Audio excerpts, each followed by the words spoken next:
Shalom saudaraku yang terkasih di dalam nama Tuhan Yesus Kristus. Selamat pagi, salam sejahtera untuk kita semuanya. Saya Ardi, menyambut Anda di dalam renungan Kristen Saudara Rohani. Selamat datang kembali di dalam renungan dan siraman rohani pagi hari ini. Harapan kami, semoga saudara yang terkasih dalam keadaan sehat selalu. Kiranya damai dan sukacita Roh Kudus melimpah dan tercurah di dalam hati dan pikiran saudara saat ini.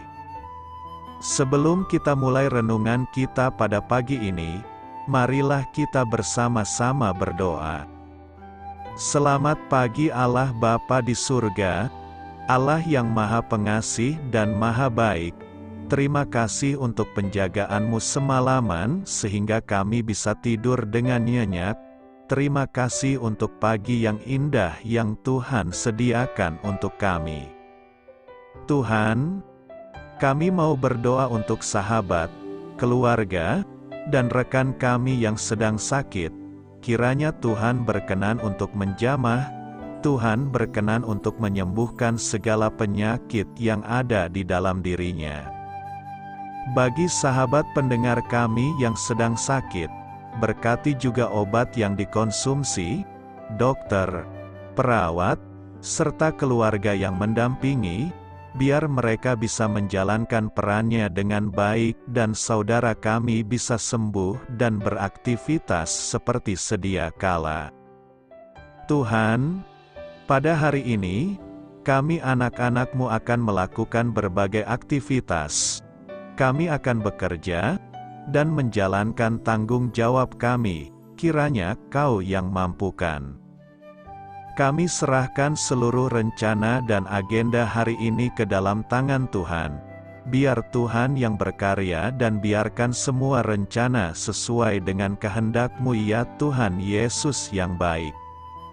Ampuni dosa dan kesalahan kami Tuhan, jadikan kami pribadi yang lebih baik setiap harinya. Terima kasih karena telah membolehkanku untuk kembali menghirup udara segar di pagi hari ini, menikmati seluruh anugerah yang telah Engkau berikan kepadaku. Ajar kami menjadi pribadi yang lebih baik, itu semua karena kebaikan dan curahan kasih yang nyata dari Engkau di kehidupanku. Haleluya! Dalam nama Tuhan Yesus, aku sudah berdoa. Amin. Sahabat pendengar saudara rohani, pembacaan ayat emas Alkitab renungan kita hari ini terambil dari kitab Yesaya 54 ayat 4 sampai dengan ayat 7, ayat 10 sampai dengan 12. Janganlah takut, sebab engkau tidak akan mendapat malu, dan janganlah merasa malu, sebab engkau tidak akan tersipu-sipu. Sebab engkau akan melupakan malu keremajaanmu, dan tidak akan mengingat lagi aib kejandaanmu. Sebab yang menjadi suamimu ialah Dia yang menjadikan engkau, Tuhan semesta alam namanya, yang menjadi penebusmu ialah Yang Maha Kudus, Allah Israel, Ia disebut Allah seluruh bumi. Sebab seperti istri yang ditinggalkan dan yang bersusah hati Tuhan memanggil engkau kembali, masakan istri dari masa muda akan tetap ditolak, firman Allahmu. Hanya sesaat lamanya aku meninggalkan engkau, tetapi karena kasih sayang yang besar aku mengambil engkau kembali. Sebab biarpun gunung-gunung beranjak dan bukit-bukit bergoyang, tetapi kasih setiaku tidak akan beranjak daripadamu dan perjanjian damaiku tidak akan bergoyang, firman Tuhan, yang mengasihani engkau. Hai yang tertindas, yang dilanggar angin badai, yang tidak dihiburkan. Sesungguhnya, aku akan meletakkan alasmu dari batu hitam dan dasar-dasarmu dari batu nilam. Aku akan membuat kemuncak-kemuncak tembokmu dari batu delima, pintu-pintu gerbangmu dari batu manikam merah dan segenap tembok perbatasanmu dari batu permata. Ayat renungan kita pada pagi hari ini terambil dari kitab Yesaya 54 ayat 4 sampai dengan ayat 7, ayat 10 sampai dengan 12. Inti dari ayat emas renungan kita adalah ganjaran yang mendatangkan keselamatan bagi kita ditimpakan kepadanya, dan oleh bilur-bilurnya kita menjadi sembuh. Mari kita mulai renungan pagi kita. Kata-kata bijak yang dapat kita petik adalah kesengsaraan Kristus. Renungan kita pada hari ini ditulis dan disusun oleh Alison Kida. Mari kita mulai kisah inspiratif. Sebelum Jim Caviezel memerankan Yesus dalam film The Passion of the Christ atau Kesengsaraan Kristus, sutradara Mel Gibson memperingatkannya bahwa peran tersebut sangat sulit dan bisa berdampak negatif bagi kariernya di Hollywood. Caviezel tetap mengambil peran tersebut, dengan berkata, "Kurasa kita harus tetap membuat film ini, meski sulit." Selama syuting, Caviezel terkena sambaran petir, kehilangan berat badan hingga 20 kg, dan tidak sengaja tercambuk saat menjalani adegan penyiksaan. Setelah semua itu, ia berkata, "Aku tidak ingin penonton melihat diriku. Aku hanya ingin mereka melihat Yesus. Dengan cara itulah pertobatan akan terjadi." Film tersebut benar-benar mengubah hidup Caviezel dan para kru yang terlibat, serta entah berapa banyak penonton yang menyaksikannya. Kesengsaraan Kristus merujuk pada momen-momen penderitaan hebat yang dialami Yesus, mulai dari peristiwa kedatangannya di Yerusalem yang disambut gegap gempita pada hari Minggu Palma hingga pengalamannya dikhianati, disiksa, dan disalib. Semua peristiwa tersebut dapat kita baca dalam keempat kitab Injil. Penderitaan Yesus dan dampak yang ditimbulkannya sudah dinubuatkan dalam Yesaya 53 berkata, "Dia tertikam oleh karena pemberontakan kita, dia diremukkan oleh karena kejahatan kita. Ganjaran yang mendatangkan keselamatan bagi kita ditimpakan kepadanya, dan oleh bilur-bilurnya kita menjadi sembuh." Kita semua sesat seperti domba, masing-masing kita mengambil jalannya sendiri. Namun, berkat penyaliban dan kebangkitan Yesus, kita dapat didamaikan dengan Allah. Penderitaannya membuka jalan bagi kita untuk kembali bersama dengannya. Marilah kita renungkan di dalam hati kita, aspek apa dari kehidupan Yesus yang paling berdampak pada diri Anda? Bagaimana penderitaannya mempengaruhi Anda? Hal ini patut kamu ketahui dan menambah wawasan kamu. Lagu tentang hamba yang menderita, yang sering kita hubungkan dengan Yesaya 53, sebenarnya dimulai dari ayat 13 pasal sebelumnya. Di sana, sang hamba diperkenalkan sebagai seseorang yang bijaksana dan akan berhasil, ditinggikan, disanjung dan dimuliakan. Jika frasa terakhir ini terdengar familiar, itu karena frasa tersebut adalah salah satu cara yang suka dipakai Yesaya untuk menggambarkan perjumpaannya dengan Yahweh atau Allah sendiri. Di Yesaya 6 ayat 1 berkata sang nabi mengingat saat dirinya melihat Allah Israel dalam bait sucinya, tinggi rum dan menjulang nasa. Di Yesaya 52 ayat 13, menerjemahkan kedua kata Ibrani yang sama sebagai ditinggikan dan disanjung. Yesaya menghubungkan pengagungan terhadap sang hamba yang menderita dengan identitas Yahweh sendiri, yang mengarah kepada penantian akan Sang Anak, Yesus Kristus. Penyakit kita yang ditanggungnya, Yesaya 53 ayat 4 berkata, "Tetapi sesungguhnya, penyakit kitalah yang ditanggungnya." Penyakit kita adalah dosa kejahatan, pelanggaran, melawan dan memberontak kepada Allah, dan lain sebagainya.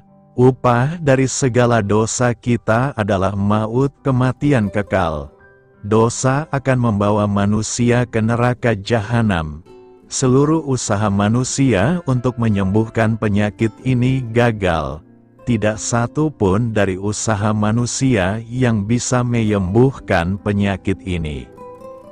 Hanya satu cara untuk menyembuhkan manusia dari dosa, yakni dengan kematian Yesus di kayu salib.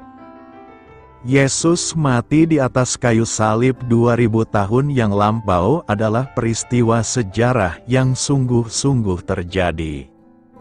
Peristiwa tersebut bukan sekedar peristiwa sejarah biasa, tetapi peristiwa sejarah yang mengubah kehidupan manusia yang hidup di planet ini. Mengapa? Sebab kematian Yesus 2000 tahun yang silam adalah kematian yang menyelamatkan, menyembuhkan, memulihkan, membebaskan dan memberkati. Sebab Yesus hidup bukan untuk dirinya sendiri tetapi untuk menjadi pengganti tumbal bagi kita. Itu berarti Dia mengambil alih semua yang harus kita tanggung karena dosa kita. Alkitab mencatat, Dia yang tidak mengenal dosa telah dibuatnya menjadi dosa karena kita, supaya dalam Dia kita dibenarkan oleh Allah. Berarti sekarang kita adalah orang yang telah dibenarkan dan diselamatkan. Yesus menjadi miskin, sekalipun Ia kaya, supaya kamu menjadi kaya oleh karena kemiskinannya. Berarti sekarang kita bukan lagi orang miskin tetapi orang yang diberkati di dalam Dia. Tetapi sesungguhnya, penyakit kitalah yang ditanggungnya, dan kesengsaraan kita yang dipikulnya. Dia tertikam oleh karena pemberontakan kita, Dia diremukkan oleh karena kejahatan kita, ganjaran yang mendatangkan keselamatan bagi kita ditimpakan kepadanya, dan oleh bilur-bilurnya kita menjadi sembuh. Berarti sekarang kita tidak perlu lagi sakit sebab kita telah memiliki kesembuhan. Memang seharusnya kita yang dihukum karena dosa kita. Seharusnya kita yang dikutuk. Seharusnya kita yang harus menanggung sakit penyakit kita. Seharusnya kita yang masuk neraka. Tetapi semua itu telah digantikan dan ditanggung oleh Yesus sendiri di atas kayu salib 2000 tahun yang silam. Tetapi mengapa kita masih sakit, miskin, dan ragu-ragu tentang keselamatan kita bila Kristus memang sudah menanggung semua kutuk kita? Masalahnya, pikiran kita belum diperbaharui dengan firman Allah. Pikiran kita masih berpikir seperti sebelum kita percaya pada Kristus, padahal di pihak Allah kita dipandang sudah selamat, sudah sembuh, sudah diberkati dan sudah dipulihkan. Mengapa kita berpikir yang lain? Oleh sebab itu ganti pikiran kita bila kita ingin menjadi seperti yang dipikirkan oleh Allah dalam firman-Nya.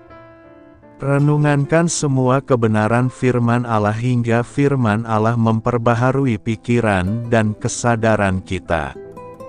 Bila itu yang terjadi maka kita akan menikmati karya Kristus. Oleh bilur-bilurnya kamu telah sembuh. 1 Petrus 2 ayat 24 berkata, oleh bilur-bilurnya kamu telah sembuh. Perkataan ini selalu dibaca secara harfiah oleh orang percaya. Akhirnya kita salah mengerti arti teksnya.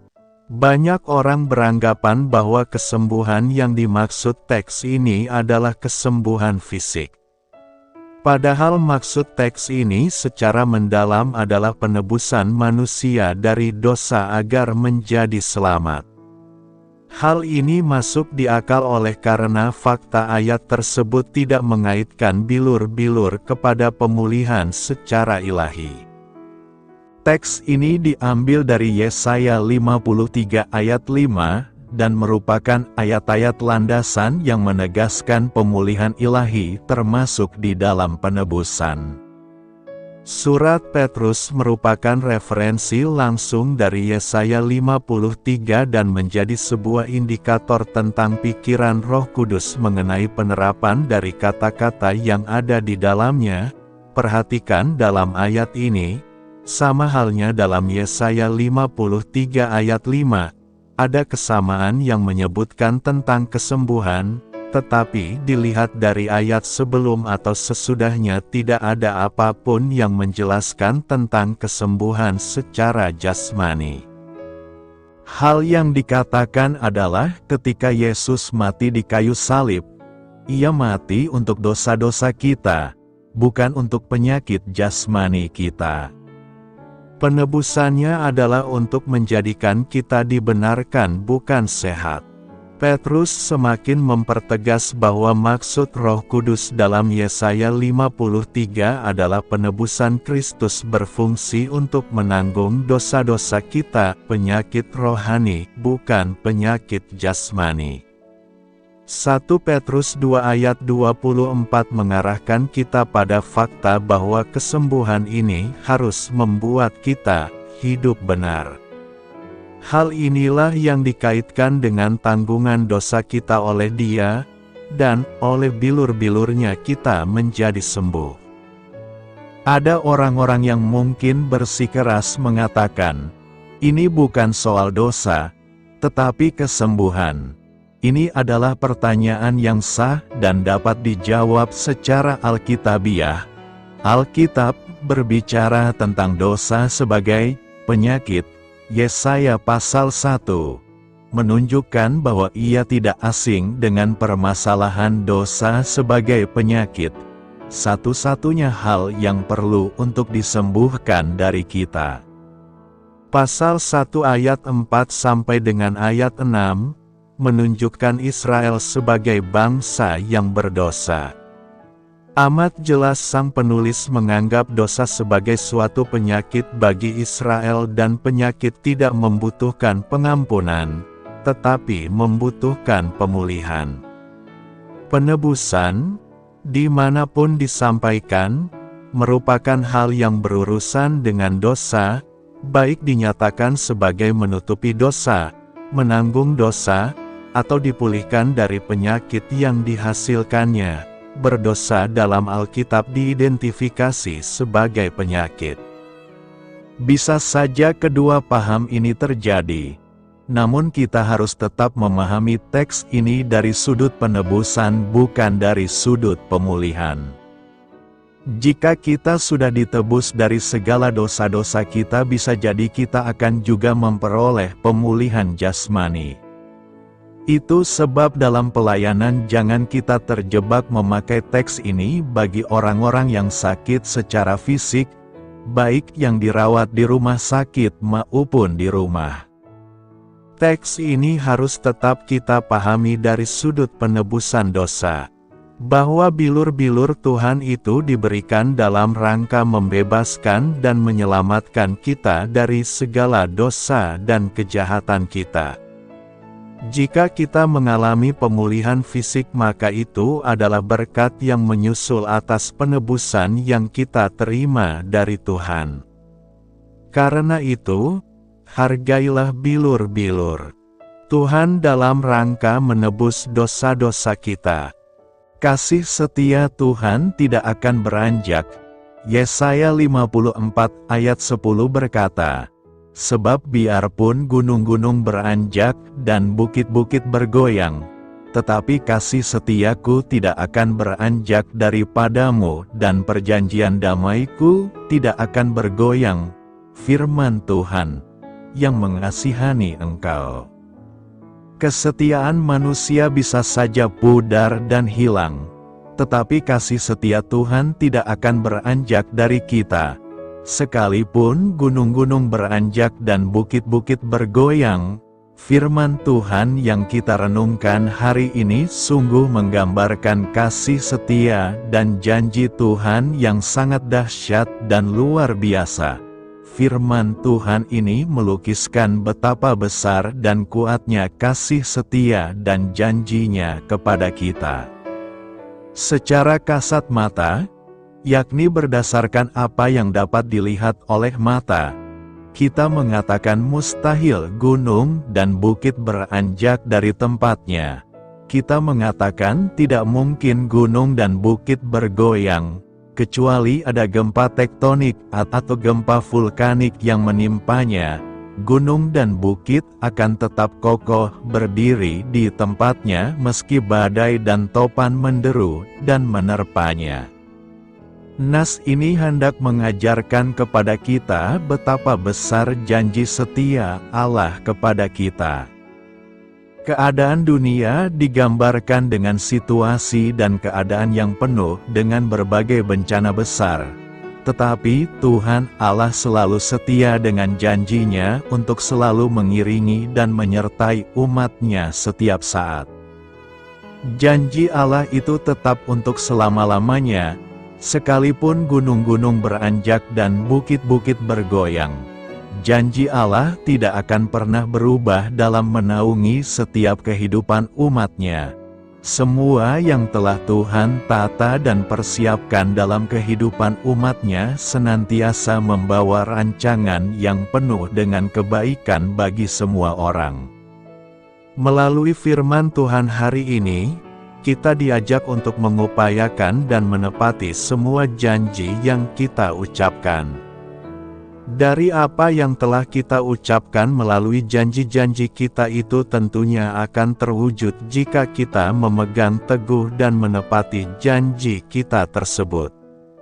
Tentu kesemuanya itu akan membuahkan kebaikan dalam setiap kehidupan kita. Kita memang manusia yang lemah, yang terkadang seringkali lupa dan mengingkari janji kita kepada Tuhan dan sesama kita. Tetapi percayalah ketika dengan tulus hati, kita memohon kepada Tuhan untuk dikuatkan dan dimampukan dalam memenuhi janji-janji kehidupan kita, niscaya Tuhan akan menolong dan memampukan kita dalam mewujudkan janji-janji kita. Firman Tuhan menyatakan bahwa biarpun gunung-gunung beranjak dan bukit-bukit bergoyang, tetapi kasih Tuhan tidak akan pernah beranjak. Artinya, seberapa dahsyat gunung meletus, namun hal itu tidak akan dapat membuat kasih Tuhan bergoncang. Kasih Tuhan akan tetap kuat dalam keadaan apapun. Apakah gunung meletus, tsunami, kekeringan, bencana alam dan sebagainya. Apabila manusia yang bicara tentang kesetiaan, kita masih ragukan konsistensinya. Karena di dalam berbagai pengalaman kehidupan ini, yang namanya manusia itu kadang tidak setia di dalam banyak hal. Tidak setia dalam ucap janji, hari ini berjanji dan kemudian dengan mudah ingkar janji. Tidak setia di dalam tindak laku, sebab banyak perilaku yang tidak bisa dipertanggungjawabkan karena sikap yang tidak setia.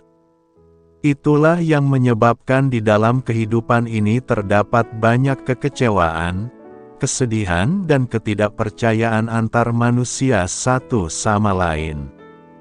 Penyebabnya karena sikap ketidaksetiaan yang dimiliki manusia. Kita bersyukur sebab janji kesetiaan ini datang dari Tuhan Allah sendiri. Jika kita mendalami soal janji dan kesetiaan Tuhan kepada kita, maka kita akan menemukan ada 3 arti dan makna penting dari janji-janji Tuhan yang bisa menjadi pegangan bagi hidup kita orang-orang percaya, yaitu: pertama, janji itu sumpah yang tertunda. Kalau Tuhan yang berjanji, maka itu sama dengan sumpahnya yang tertunda dan pasti akan ditepati, karena Tuhan tidak pernah berbohong. Kalau Tuhan berjanji untuk menyertai hidup kita, maka Dia akan selalu buktikan itu. Apabila janji Tuhan untuk memberkati, maka pasti berkat-Nya akan diberi dan tidak akan diabaikan. Hanya kita manusia percaya yang harus yakin dengan sungguh-sungguh dan penuh kesabaran. Kedua, janji Tuhan itu ya dan amin. Artinya, semua hal yang pernah Tuhan janjikan bagi kita manusia itu pasti akan ditepati. Karena Tuhan tidak pernah bohong dan janjinya itu ya dan amin.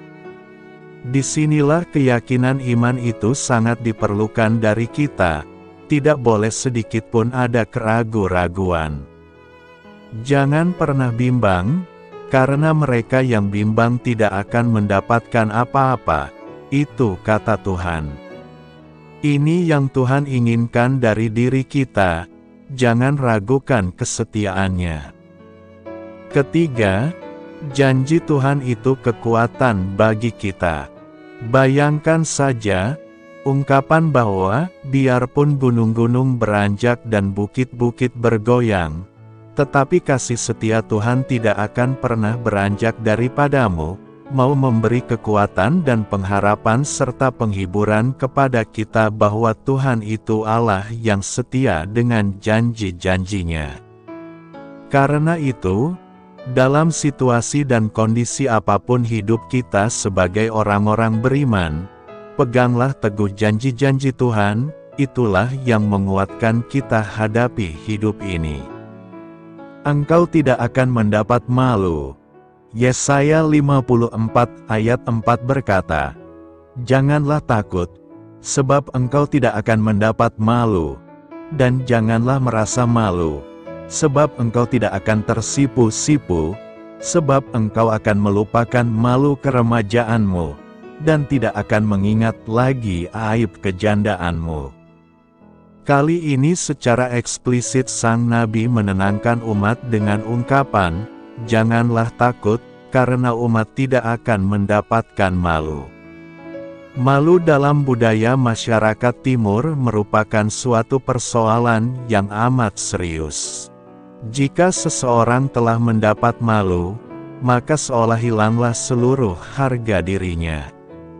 Hal ini masih dapat kita jumpai misalnya di daerah Indonesia, Makassar, Bugis, dan Madura.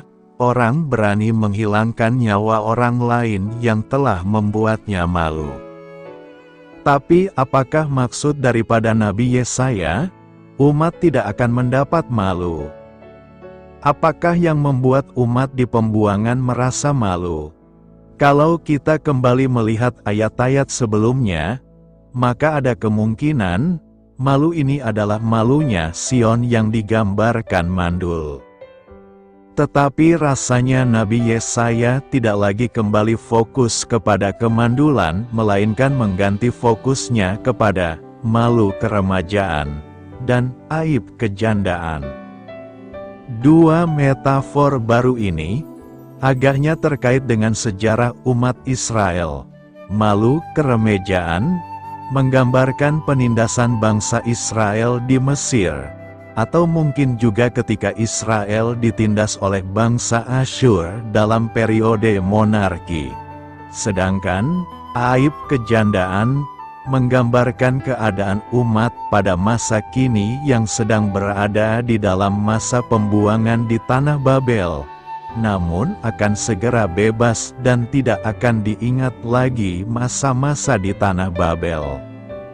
Firman Tuhan pada hari ini mengingatkan kita bahwa kita tidak akan dipermalukan oleh Allah jika kita memberlakukan firman-Nya. Dengan kata lain, jikalau karena memberlakukan firman Tuhan, kita dipermalukan oleh dunia, sekali-kali janganlah takut. Bagaimana caranya untuk menghilangkan rasa malu dan takut? Pertama, pikirkan apa yang akan kita katakan. Jangan katakan semua yang ada dalam pikiran kita. Kedua, lakukan apa yang kita katakan. Katakan yang bisa kita lakukan, atau jangan seperti no action talk only. Ketiga, lakukan firman-Nya dengan konsisten dalam hidup kita. Tuhan tidak akan mempermalukan anak-anak-Nya yang dengan setia memberlakukan firman-Nya dalam hidup ini. Malulah jika sebagai anak-anak Tuhan ketika kita tidak melakukan firman-Nya dalam hidup ini. Ingatlah, Tuhan tidak akan mempermalukan setiap orang yang melakukan firman-Nya. Apa artinya?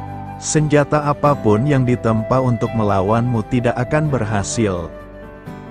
Dalam Yesaya 54 ayat 11 sampai dengan ayat 17, Nabi Yesaya menyampaikan pesan dari Tuhan tentang pemulihan Yerusalem setelah kehancurannya oleh Babilonia.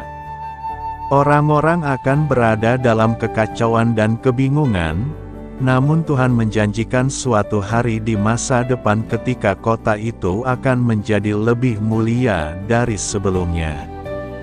Umat Allah akan kembali ke tanah air mereka dan tinggal di sana tanpa rasa takut akan kehancuran lebih lanjut.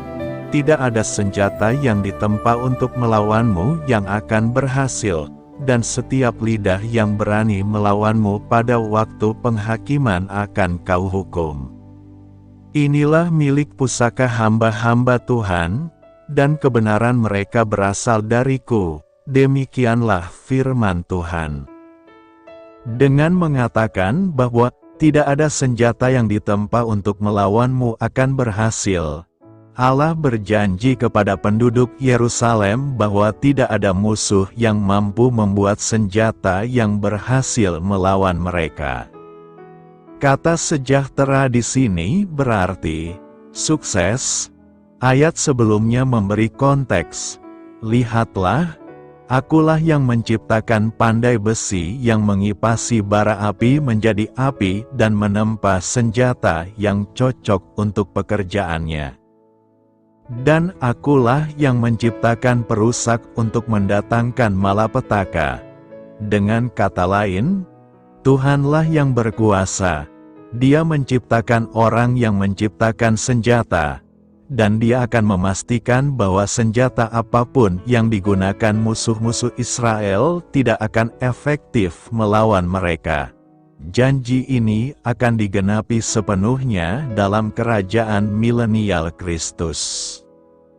Janji kepada Israel seringkali diterapkan pada anak-anak Tuhan saat ini, ketika kita menghadapi musuh rohani.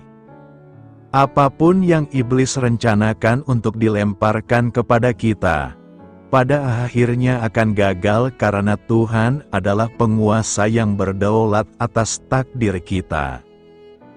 Dia memberi kita perisai iman, yang dengannya kita dapat memadamkan semua panah api si jahat. Terjemahan Kabar Baik mengucapkan Yesaya 54 ayat 17 seperti ini. Tetapi tidak ada senjata yang dapat melukaimu. Kamu akan mendapat jawaban untuk semua orang yang menuduhmu. Aku akan membela hamba-hambaku dan memberi mereka kemenangan. Tuhan telah berbicara. Tema utama yang Tuhan ingin sampaikan dalam ayat ini adalah bahwa Allah adalah keselamatan kita. Bahkan ketika hal-hal buruk menimpa kita, ketika kita merasa dikalahkan dan dihancurkan oleh musuh-musuh kita, kita dapat percaya dan tidak takut. Tuhan adalah tempat berlindung dan kekuatan kita, selalu siap membantu di saat-saat sulit. Maka kami tidak akan takut, sekalipun bumi berguncang dan gunung-gunung runtuh ke kedalaman laut. Sekalipun laut bergemuruh dan mengamuk, dan bukit-bukit berguncang karena dahsyatnya. Sekalipun kota-kota kita hancur, penyakit mematikan mendatangkan malapetaka di dunia, perekonomian gagal, dan kita kehilangan pekerjaan, Tuhan yang Maha Kuasa menyertai kita. dan Dia akan menyelamatkan kita. Tuhan ada di dalam kota itu, dan kota itu akan datang. Jangan pernah dihancurkan. Saat fajar Dia akan datang membantunya. Bangsa-bangsa ketakutan, kerajaan-kerajaan terguncang. Tuhan bergemuruh, dan bumi hancur. Tuhan yang Maha Kuasa menyertai kita. Allah Yakub adalah perlindungan kami. Senjata adalah segala sesuatu yang dirancang untuk menimbulkan bahaya. Dalam 2 Korintus 10 ayat 4, Rasul Paulus memberitahu kita bahwa kita telah diberikan alat untuk berperang melawan musuh kita. Namun senjata kita bukanlah senjata biasa. Senjata yang kita gunakan untuk berperang bukanlah senjata dunia. Sebaliknya, mereka memiliki kekuatan ilahi untuk menghancurkan benteng-benteng. Seringkali, musuh menyerang kita dengan benteng rohani berupa kebingungan, depresi, kemarahan, kecemasan, ketakutan, godaan, dan kesepian. Namun Tuhan telah memberi kita firman-Nya sebagai pedang dan iman sebagai perisai kita, dan kita memiliki senjata rohani untuk melindungi kita. Tuhan memegang kendali. Dia mengendalikan mereka yang membuat senjata dan mereka yang menggunakannya. Peperangan ini bukan milik kita, tetapi milik Tuhan. Dia sudah memenangkan kontes tersebut melalui Yesus Kristus. Dia telah mengalahkan musuh terakhir, yaitu maut, dan membeli bagi kita kehidupan kekal. Tuhan akan melindungi dan menopang anak-anak-Nya, apapun yang kita hadapi, dan membantu kita mencapai kemenangan akhir. Sebagai umat Allah, kita yakin akan kemenangan akhir Tuhan atas setiap musuh. Pada zaman Yesaya, seperti halnya dalam seluruh sejarah, dan di masa depan dalam arti yang sepenuhnya, setiap anak Tuhan dapat berkata, "Tidak ada senjata yang ditempa untuk melawanku yang akan berhasil."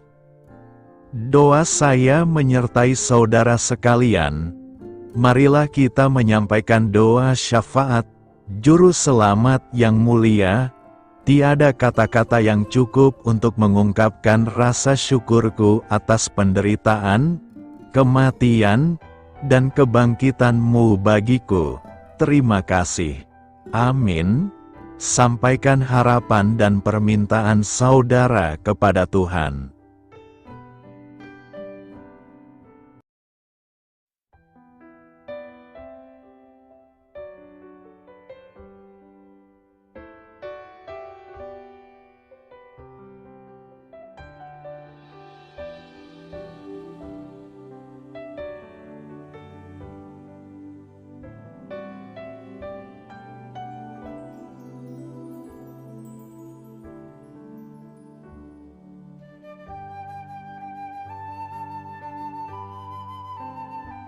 Marilah kita renungkan sahabat saudara rohani. Demikianlah renungan firman Tuhan pagi hari ini. Semoga menjadi berkat dalam hidup kita. Dan sebelum kita memulai segala aktivitas kita pagi hari ini, marilah kita berdoa. Selamat pagi Bapa, malam hari telah berganti pagi. Kehidupan baru telah Engkau berikan kembali bagi kami. Bapa Surgawi, tolonglah aku menyadari kebutuhan orang lain, supaya aku dapat membagikan apa yang telah Engkau berikan kepadaku.